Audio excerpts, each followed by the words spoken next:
চিন্তা করেছেন যে আল্লাহর হাতে আমার মৃত্যু, যে আল্লাহর হাতে আমার জীবন, সে আল্লাহর হাতেই আমার সবকিছুই। সে আল্লাহকে ছেড়ে আমরা কেমন করে অন্য দেবতার কাজ করতে পারি? ভাবতে পেরেছিলেন? কেউ কি ভাবতে পেরেছিলেন বাংলাদেশের মানুষ বা বিশ্বের মানুষ যে আজকে দেশে এত বড় একটা যুব সমাজ, ছাত্র সমাজেরা আজকে আন্দোলন করে তাদেরকে সরিয়ে দিবে? এটা কেউ ভাবতে পেরেছিলেন? কেউ ভাবতে পারেননি। দেখুন কার ইশারা ইঙ্গিত, একমাত্র মহান আল্লাহ তাবারক তাআলার ইশারা ইঙ্গিতে সে জালেম শত্রুদেরকে তাড়াইয়া তাড়াইয়া মেরে শেষ করে দিয়েছে। দেখুন সেই যখন প্রধান সেনাপতি যখন বলে দিলেন যে আপনি 45 মিনিটের মধ্যে দেশ ছেড়ে চলে যান পদত্যাগ করে, না হলে অবস্থা খারাপ হয়ে যাবে, সঙ্গে সঙ্গে সেই দেশ ত্যাগ করে পালাতো। যখন পালাতে হয়ে গেছে সব শোনার সঙ্গে সঙ্গে দেখুন যে যখন সরকার পদত্যাগ করেছে, দেশে আগুনের ছায়া, আগুনের ধোঁয়া শুরু হয়ে গেছে। আর কেউ থামাতে পারে, রক্ষা করতে পারেনি। কেননা যে মানুষের অন্তরকে জ্বালাও পোড়াও করে মানে যা কিছু অত্যাচার করেছে মানুষ বলে এভাবে তখন তারা শুরু করে দিয়েছে। এটা তো ঠিক না, জ্বালাও পোড়াওটা করা ঠিক না। হয়নি কেন হয় নাই? যে এটা তো আসলে মোটেই ঠিক না। অন্যায় করেছে, অন্যায়কারীর বিচার রয়েছে, তার অর্থ সম্পদ তার সরকার যে আসবে সে তার অর্থ সম্পদ তার আওতায় নিয়ে নেবে। তাই অর্থ সম্পদ বাংলাদেশের পুড়িয়ে দিয়ে লাভটা কি? আমাদের কিছুই লাভ নয়। আমাদের সম্পদ নষ্ট হলো, আমাদের টাকা দিয়ে বড় বড় বিল্ডিং করেছে, আমাদের টাকা দিয়ে রাস্তা করেছে, আমাদের টাকা দিয়ে পার হাউস করেছে, আমাদের টাকা দিয়ে আজকে সবকিছু অর্থ সম্পদ করে নিয়েছে। বলে আমাদের সম্পদ জনগণের, আমরাই নষ্ট করেছি। আমরা জনগণের সম্পদ আমরাই নষ্ট করে ফেলে দিয়েছি। তাহলে লাভটা কি? কোথায়? রাসূলুল্লাহ সাল্লাল্লাহু আলাইহি ওয়াসাল্লাম এই রাজনীতিকে বলেন নাই যে জ্বালাও পোড়াও করে ধ্বংস করে দাও, এটা আল্লাহ রাসূল সাল্লাল্লাহু আলাইহি ওয়াসাল্লাম বলেন নাই। কেননা যে এই রাজনীতিকে আল্লাহ রাসূল সাল্লাল্লাহু আলাইহি ওয়াসাল্লাম পছন্দ করেন না। কেননা যে আল্লাহ আল্লাহ রাসূলের নীতি মোতাবেক কি হবে? রাজনীতি হতে হবে, তাহলে এটা আল্লাহ তাদেরকে পছন্দ করে। তা আমরা কি করছি? আমরা এমন একজন আমিরকে নির্বাচিত করব যে আমির উঠে একটা সংসদ ভবনে কোরআন তেলাওয়াত নেই, আল্লাহর নাম নেই, যেখানে যখন একটা বক্তব্য, যখন একটা মিটিং হবে, মিছিল হবে, সেখানে যখন একটা বৈঠক ডাকা হবে, সর্বপ্রথম আল্লাহ এবং আল্লাহ রাসূলের শুকরিয়া এবং আল্লাহ এবং আল্লাহ রাসূলের কোরআনের আয়াত দিয়ে শুরু করতে হবে এবং কোরআন দিয়ে শেষ করতে হবে সেই মিটিংটা, আমাদেরকে বৈঠকটা। আমরা সে কি করছি? দেখুন আমরা সেটা তো করি না। আমরা মিটিং এ বসে আমরা কি করি? দেখুন আমরা অনেক আলেম ওলামা চাকরির ভয়ে, ভর্তি হলো কথা, চাকরির ভয়ে অনেক আলেম ওলামা কি করেছে জানেন? বলেছে জাতির পিতা শেখ মুজিবুর বঙ্গবন্ধু, এ কথাটাও বলে ফেলেছে। আমি আমার এলাকার যে উপজেলা চেয়ারম্যান, উনার যখন বক্তব্য মডেল মসজিদ যখন উদ্বোধন হয় এলাকায়, তখন উনি একটা ভাষণ দিলে, মন্ত্রীর সাধন ছিল, তখন কিন্তু বললেন যে জাতির পিতা শেখ মুজিবুর বঙ্গবন্ধু। এবং আবার আমাদের এক মহিলা মানুষের একজন সুপার, উনিও বললেন জাতির পিতা। তার মাঝে আমি এক খুতবা দিয়েছিলাম, তার মধ্যে ইমাম ছিলাম। আমি বলেছিলাম বাবা নাম বলে দিলাম যে অমুক চেয়ারম্যান, অমুক সুপার কেমন করে জাতির পিতা বলে শেখ মুজিবকে। আমি পেয়েছি কোরআন কারীমের মধ্যে ওয়াইদ ক্বাল ইব্রাহিম, ইব্রাহিম আলাইহিস সালাম হচ্ছেন জাতির পিতা, আর উনি আজকে ঘোষণা দিলেন যে শেখ মুজিবুর বঙ্গবন্ধু জাতির পিতা। এটা কিভাবে হয় বাবা? আপনি এভাবে কেমন করে বলেছেন? খুতবা চলাকালীন আমি বলে দিলাম নাম প্রকাশে। সেই নাম প্রকাশ করার পরে আমাকে বললেন নামাজের পর, মামা আপনি যেভাবে কথাগুলো বললেন, আজকে নাম ধরে ধরে ডিক্লার দিয়ে দিলেন, আপনাকে বাঁচার মতন আমার সম্ভব আর নয়। আমি যে আপনি আমাকে হায়াত দেননি, আপনি আমার মৃত্যু করেননি, করবেন যে রব আমাকে পৃথিবীতে পাঠাচ্ছেন সে রবের ঘোষিত যখন আসবে যে আজরাইল যাও আজকে আমার অমুক তমুক বান্দার আজকে জীবনটা টেনে নিয়ে চলে আর সময় নেই, সেদিন আমার আর কেউ রক্ষা করতে পারবে না। আপনি আমাকে কথা না বাড়িয়ে না কথা বলে আপনি লক্ষ্যে থেকে যাবেন যে আপনি আলেম নামে কলঙ্কিত আছেন জাতির সাথে। আজ দেখুন যে আর্মি পুলিশেরা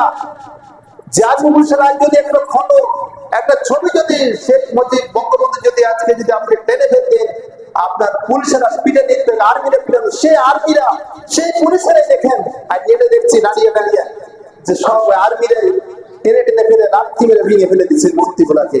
আর যেদিন হেফাজত ইসলাম, ইসলামী দল, জামাত ইসলাম যখন ভাষণ লাগিয়ে যখন মিছিল করেছিলেন তখন বন্দুকের গুলি দিয়ে সবকে মেরে একাকার করে দিয়েছিলেন শাপলা চত্বরে হেফাজত ইসলাম গুলাকে।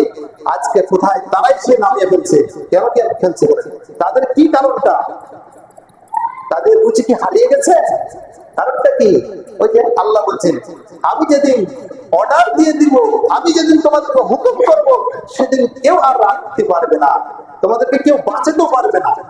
সম্মানিত উপস্থিতি, আমরা সেই রক্তর ক্ষমতা দেখাবো না, আমরা আল্লাহর কাছে সবসময় নম্র হয়ে আল্লাহকে বলবো আল্লাহ আমার শক্তি নাই দেহতে, আমার ক্ষমতা নাই দেহতে, আমি তোমাকে ডাকার মতো আমার ক্ষমতা রয়েছে, আমি তোমাকে যেন ডাকতে পারি যতক্ষণ আমার হায়াত রেখেছো এই ক্ষমতায় শক্তি দাও। আমি তো মাত্র 2-1 দিনের জন্য তোমার ইবাদত করার লেগে আমি পৃথিবীতে এসেছি, আমি তো কাউরের সাথে রক্ত ঝাড়ার জন্য আমি আসিনি, আমি ইসলামের জন্য, ইসলামকে ভালোবাসার জন্য পৃথিবীতে এসে তোমার ইবাদত বন্দী করার জন্য, জান্নাতে থাকার জন্য। আল্লাহ তুমি আমাকে সেইভাবে কবুল করে নাও। দেখুন আজকে যারা অন্যায় করেছে, যারা অন্যায় করতে গেছে বা করে চলে গেছে, তাই আমি কি পরিশ্রম নেব? জি না। আমি বলবো আল্লাহ তারা যা করেছে আমরা কেন করব? দেখুন হযরত মুহাম্মদ সাল্লাল্লাহু আলাইহি ওয়াসাল্লাম যখন তাইফের ময়দানে যখন সে কি দাওয়াত দিতে গেলেন, দাওয়াত দিতে যাওয়ার পর কত মার খেয়ে সে অবস্থা কাহিনী হলো, তখন জিবরাইল ও মিকাইল সাল্লাম বললেন হে মুহাম্মদ সাল্লাল্লাহু আলাইহি ওয়াসাল্লাম যদি খালি আপনি একটু অর্ডার করেন তাইফের ময়দানকে আমরা লালে লাল করে দেব, তাদেরকে ধ্বংস করে দেব। আল্লাহ রাসূল বললেন দেখো যদি তাদেরকে মেরে শেষ করে দাও আর কার কাছে কোরআনের দাওয়াত দিব, কার কাছে ইসলামের দাওয়াত দিব বলো তো? তখন জিবরাইল লক্ষ্যে থেকে গেল।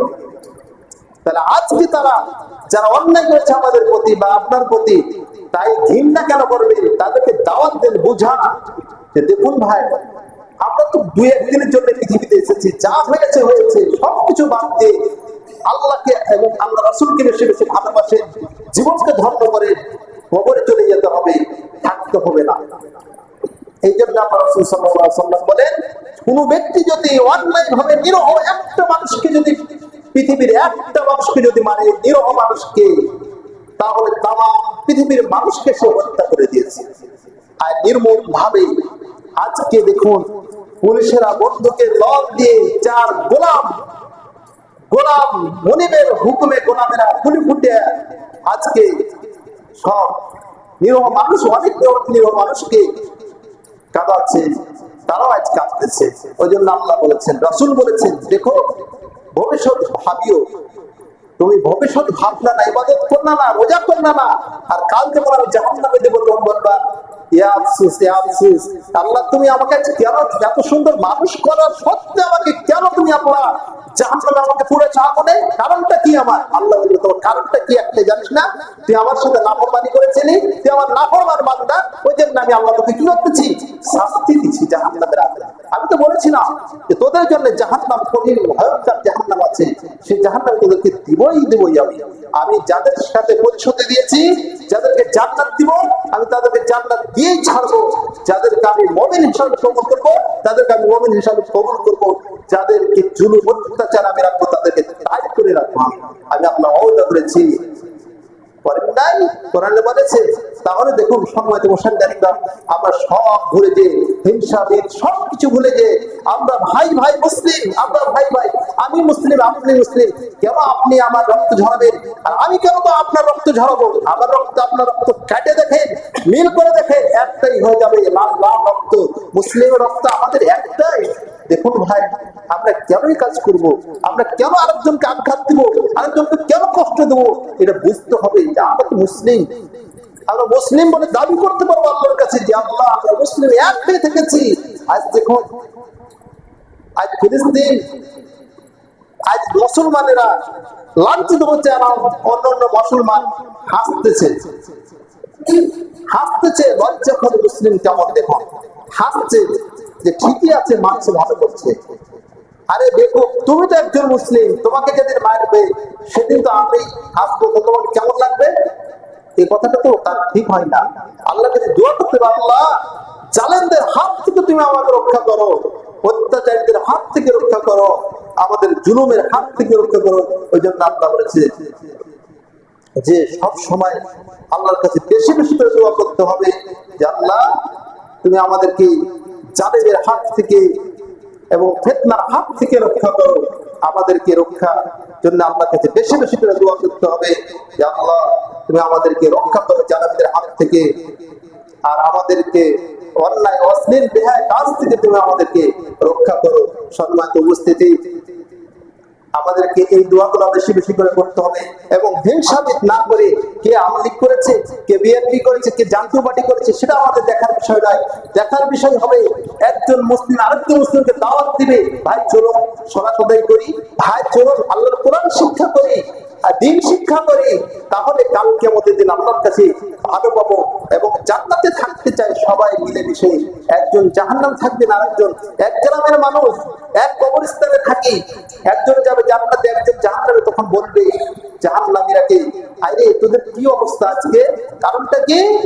তখন বলবে ভাইরে আল্লাহর কাছে একটু সুপারিশ করে বলতে, আল্লাহ ওকে জান্নাতে দাও। আল্লাহ এমন একটি উঁচু একটা জায়গা পাঁচের দিয়ে রাখবে যেন জান্নাতীরা যেন জাহান্নামের দিকে না তাকাতে পারে, আর জাহান্নামের যেন জান্নাতের দিকে যেন না দেখতে পায়, এরকম একটা প্রাচীর সিস্টেম করে দিবে। তারা উঁকি মেরে দেখবে জান্নাতীরা জাহান্নামীদের দিকে যে তাদের শাস্তি করা কি হচ্ছে। চিন্তা করেছেন? তাহলে আমরা সেদিকে হিংসাকে বাদ দিয়ে আমরা ভাইদেরকে ডেকে হেঁকে আমরা ইসলামের দিকে দাওয়াতি কাজ বেশি বেশি করে বাড়াবো। সেই হিংসাকে কে কি করেছে দেখার বিষয় নয়। অতীত কাল চলে গেছে, বর্তমান ভবিষ্যৎ কাল এবং বর্তমান কালকে নিয়ে আমাদের ভাবতে হবে যে আমরা অতীত কালে যা করেছি, এখন বর্তমান কালের মধ্যে আমরা ভালো হয়ে আমরা ইসলামকে ভালোবেসে জান্নাতে যাওয়ার আমরা একটা রাস্তা তৈরি করব।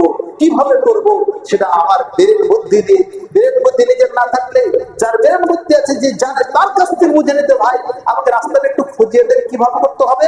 সে তখন বলবে যে চলো সলাতে যাই, চলো আমরা রোজা রাখি, আল্লাহ আল্লাহ রাসূলের আনুগত্য করি, তাহলে জান্নাতে যাওয়ার রাস্তা হয়েছে। এটাই হচ্ছে আপনার ইসলাম, এটাই হচ্ছে আপনার রাজনীতি। আর কোথায় রাজনীতি করবেন আপনি?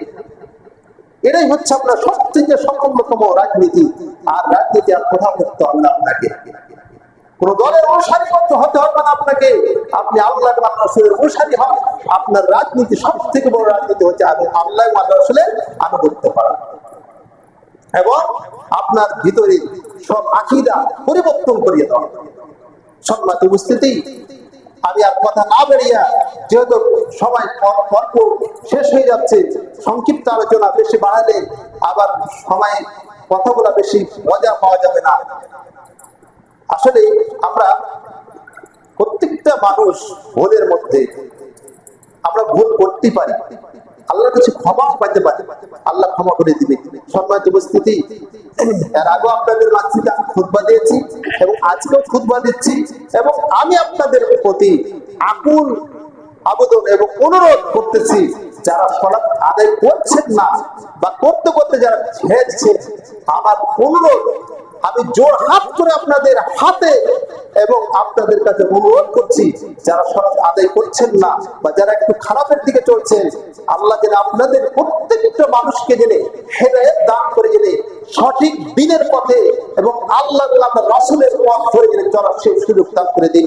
আল্লাহুম্মা আমিন, আল্লাহুম্মা আমিন। হে আল্লাহ, যারা তোমার পথে এখনো চলতে ভুল পথ ধরে চলছে, আল্লাহ তাদেরকে তোমার সঠিক পথে আসার সুযোগ দান করে দিন। আল্লাহুম্মা আমিন। আল্লাহ, যারা এখন 5 ওয়াক্ত সালাতে হতে পারে নাই, আল্লাহ তাদেরকে 5 ওয়াক্ত তাহাজ্জুদ গুজরাতি করে দাও। আল্লাহ, তারা যেন তোমাকে এবং তোমার রাসূলকে যেন সবসময় স্মরণ করে, আল্লাহ যেন এক হিসাবে, এক গ্রামের মানুষ, এক দেশের মানুষ, আল্লাহ কেন কেউ থাকবে জান্নাতে, কেউ থাকবে জাহান্নামে, এটা হতে পারে না, এটা হতে আমরা দিব না। আল্লাহ, তুমি আমাদেরকে প্রত্যেকটা মুসলিম নরনারীকে আল্লাহ তুমি কবুল করে নিয়ে আল্লাহ জান্নাতে থাকার সুযোগ দান করে দিন। আল্লাহুম্মা আমিন, আল্লাহুম্মা আমিন। সম্মানিত মুসল্লি একরাম, আল্লাহ তাবারক তাআলা যারা অসুস্থ রয়েছে তাদেরকে সুস্থতা দান করেন। আল্লাহ আমাদের বাংলাদেশের মধ্যে শান্তি ফিরিয়ে দিন। আল্লাহ আমাদের বাংলাদেশকে ইসলামী রাষ্ট্র হিসেবে আল্লাহ পরিণত করেন। আল্লাহ ইসলামী দিন, ইসলামের বিধান, কোরআনের বিধান মোতাবেক আল্লাহ বিচারকদের দেশে বিচার বানিয়ে দিন। আল্লাহুম্মা আমিন, আল্লাহুম্মা আমিন। হে আল্লাহ, আমরা কোরআনের কথা মতো যেন চলতে পারি, কোরআনের আইন অনুযায়ী যেন আমরা চলাফেরা করতে পারি, খারাপ বেহায়া অশ্লীল বেহায়া কাজ থেকে আমাদেরকে বিরত রাখো। আমাকে থেকে আমার যত মুসলিম ভাই আছে, বোন আছে, আল্লাহ সকলকে তুমি কবুল করো। আল্লাহ আজকে সারা বিশ্বের মধ্যে যা আমার মুসলিম যা মায়ের কাছে, আল্লাহ মুসলিমদের রক্ষা করো, হেফাজত করো। আল্লাহুম্মা আমিন, আল্লাহুম্মা আমিন। আউযু বিল্লাহি